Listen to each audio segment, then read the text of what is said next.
Have you heard of this term called the seller's fatigue? Do you know that is actually setting in as Toronto literally dips into the buyer's market? Hi and hello. Thank you so much for tuning in, and if you are new, welcome to my channel. My name is Preeti Rao and I am both a real estate and a mortgage broker for close to 20 years. Recently, an article came out which spoke about the fact that the market has really shifted and is now catering more in favor of the buyers. Is that true? Let me summarize what the article spoke about. But first, you know the drill. Make sure to like, share, subscribe, and tap that bell icon. It gets me motivated to keep you up to date with everything real estate.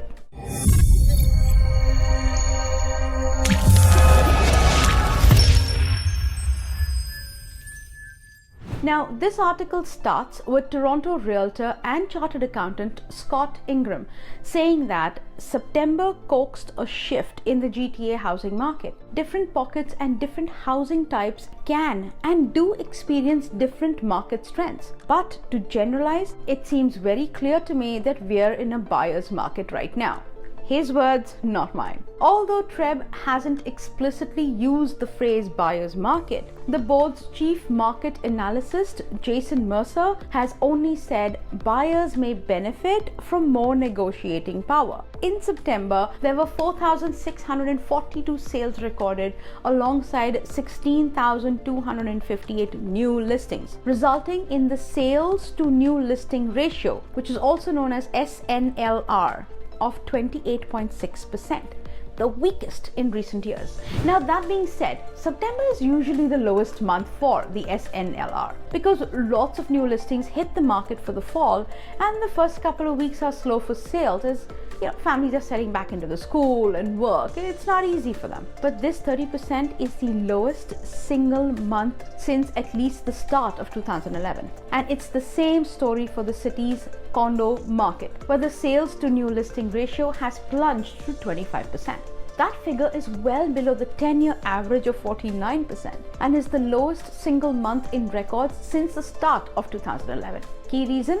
Investors. Very few investors are out there buying right now. So that's really affecting both parts of the market negatively. Now let's look at the seller's market quo. Beyond the stats, both buyers and sellers are aware that tides have turned. You're not seeing as many bidding wars going on, and you're seeing increased relisting activities. Showing activity is way down because of the high number of listings for buyers to choose from. And listing agents are following up with buyers to see how they like the place. In a hot market, that doesn't happen, because you're going to have a lineup of people with offers overnight. With less competition for individual listings, there's now more opportunity for buyers to insist on clauses and conditions without jeopardizing their offer. See, we have experienced buyer's market before, but I think the challenge is most people don't even remember what it looked like because we're pretty much operating in a seller's market for the better part of the last 10 years. So this is a huge shift. It kind of takes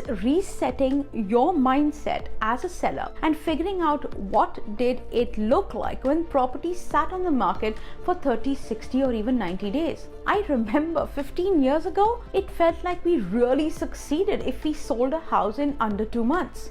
Today, sellers need to keep their expectation at bay when selling their home. Many sellers are already unsettled as they see their listing literally sweat on the market, which leads to some fear in the sellers and a lot of seller fatigue because of the unknown.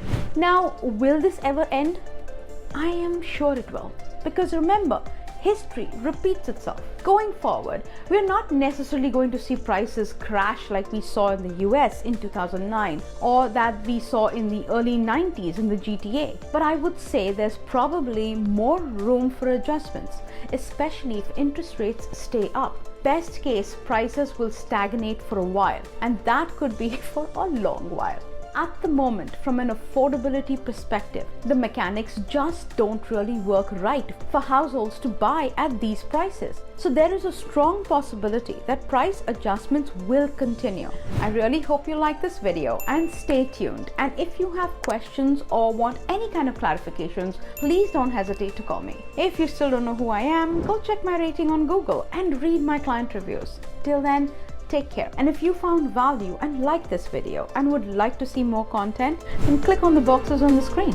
Once again, my name is Preeti Rao. My contact information is in the description box below. Make sure to hit like, share, subscribe, and that bell icon so you don't miss any future videos. Thank you so much for watching, and don't forget to call me because I hold the key that opens the door to your dream home.